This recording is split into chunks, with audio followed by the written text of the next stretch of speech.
Yeah. Hello, friends. I'd like to tell you about my guitar. It was made by my granduncle Levi in October of 1967, 57 years ago. In order to appreciate my guitar, you have to appreciate the man who made it. Now, Levi, in his youth, was a violent brawler. He drank a lot of whiskey, smoked cigarettes, cursed a lot, got into fights. But in 1932, at the age, 1939, at the age of 32, he had walked with his nephew, my Uncle Melvin, into town to see a movie, Gulliver's Travels. After the movie, they were walking home. And Levi was walking along the railroad tracks, and Melvin was following him. Melvin was about 11 years old at the time.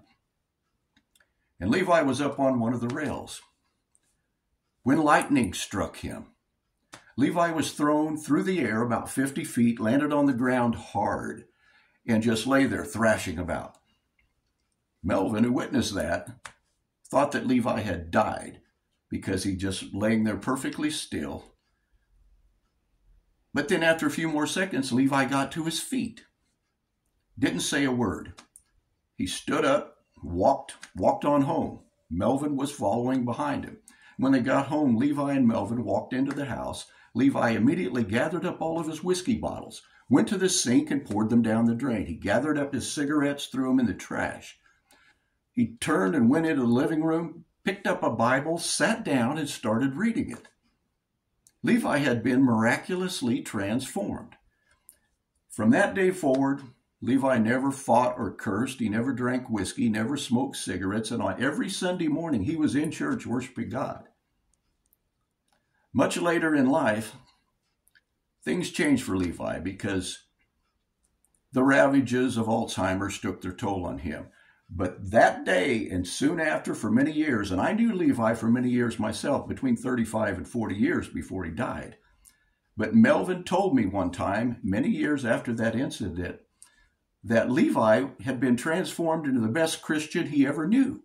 And that when Melvin looked at Levi, it was like looking into the face of Jesus himself. And I agree, it really was. The man just oozed love and gentleness, and he was very pleasant to be around. No one would have ever guessed in later life that he had ever been violent, or a drunk, or a fighter, or a smoker, or a curser in any way. He truly was miraculously transformed. He made my guitar. But in order to do that, he had to teach himself how to make musical instruments, despite having only 3 years of formal education. And he learned to play both the guitar and the violin, which he made these instruments that he taught himself to play, and he would often play them in church as people sang along to the Christian hymns. I do have the last violin he ever made, but it's rather unplayable. He had lost his skill by that time. But it's a nice family heirloom, testament to his legacy.